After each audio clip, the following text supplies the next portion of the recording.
দীঘার এটাই আমাদের লাস্ট ভিডিও।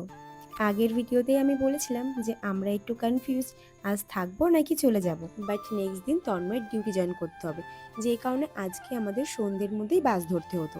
তাই ভাবলাম চলে যখন যেতেই হবে তাহলে সকালেই বেরিয়ে পড়বো। প্রথমে তো ভেবেছিলাম আজ সকালে সবাই মিলে মোহনায় যাব, কিন্তু আগের দিন যেহেতু আমরা কেউই সমুদ্রে স্নান করতে পারিনি, তাই আজকে আমরা সকালে সবাই মিলে গেছিলাম সমুদ্রে স্নান করতে।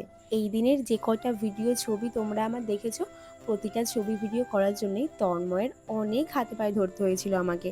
কারণ বাকি তিনজন স্নান করতে আসলেও আমার মেন মোটিভ ছিল ছবি তোলা। এখানে আসা মাত্রই তো দিদিরা সাথে সাথে সমুদ্রে নেমে পড়েছিল, আর তখন থেকে তন্ময় আমার মাথা খেয়ে যাচ্ছিল চলো আগে স্নানটা করি। কিন্তু আমি বলেই দিয়েছিলাম আগে কয়েকটা সুন্দর সুন্দর ছবি তুলে দাও আমাকে, তারপর আমি তোমার সাথে সমুদ্রে নামবো। বাট আমি একটু নামতেই এত বড় বড় ঢেউ দেখে আমার আর এগিয়ে যাওয়ার সাহস হচ্ছিল না। আসলে আমি জলে প্রচণ্ড ভয় পাই, তার উপরে আবার সাঁতারও পারি না। আমি বারবার না করা সত্ত্বেও তন্ময় আমাকে জোর করে টানতে টানতে জলে নিয়ে যাচ্ছিল। বেচারা অবশ্য আমার জন্য নিজেও ঠিকঠাক করে সমুদ্রে নেমে স্নান করতে পারিনি।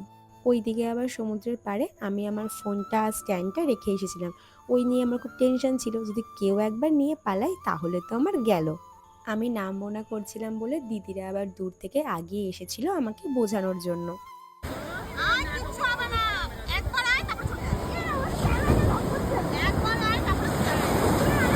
একবার আয়।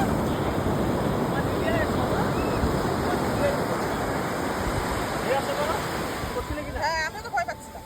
দীঘার প্ল্যান হওয়ার পর থেকে দিদি আমাকে একটা কথাই বলে গেছিল, সামনেই বিয়ে, এখন ওখানে যাস না, এমন ট্যান পড়বে যে বিয়ের আগে আর তুলতেই পারবি না। কিন্তু আমি কারোর কথা না শুনে লাফিয়েছিলাম আসবো বলে।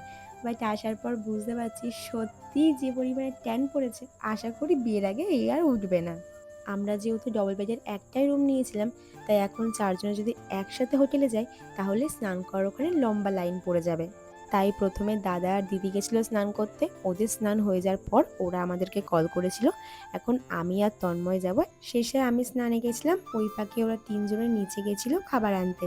বেরিয়ে আমি আর টাইম নষ্ট না করে আমার ব্যাগটা গুছিয়ে নিচ্ছিলাম। এত বড় ব্যাগে এত এত জামা কাপড় নিয়েছি, কিন্তু সবগুলো জামা কাপড় আমার পরাই হয়নি।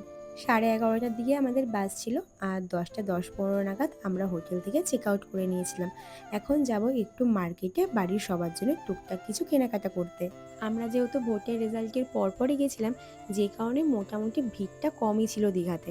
তার উপরে এত সকাল সকাল মার্কেটে ঘুরছিলাম আমরা কেনাকাটার জন্য, কিন্তু বেশিরভাগ দোকানই বন্ধ থাকায় আমরা সেভাবে তেমন কোনো কিছুই কিনতে পারিনি কারোর জন্য।